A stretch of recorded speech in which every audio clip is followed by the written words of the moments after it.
Aí tu começasse, tu entrasse lá mais pela música, depois saísse e voltasse mais pelo louvor.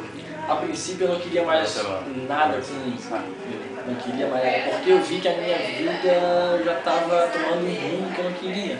Minha mente já estava, porque também assim, meus pais eles trabalhavam muito, não tinha muito como me apoiar, e assim, até hoje eu falo muito, porque eu sinto falta ainda dos conselhos que vocês me davam, que a Silvia me dava. Então assim, às vezes eu sinto falta, às vezes dá vontade de chegar aqui, às vezes fechar, eu vou conversar com eles, porque eles têm as coisas dele e tudo, né? Aí, mas dá muita vontade, eu sinto essa falta, né? Que a gente precisa, né? De pessoas com conhecimento mais do que a gente, né? Para passar pra gente. E graças a Deus, assim, eu tive uma formação, até o pai fala assim, eu não pude te dar muito conhecimento sobre a vida, mas eu te coloquei no caminho. Foi em karatê, né? Graças a Deus, e eu tive bastante, assim, deu uma boa estrutura para ser o que eu sou hoje. Né? E foi isso aí.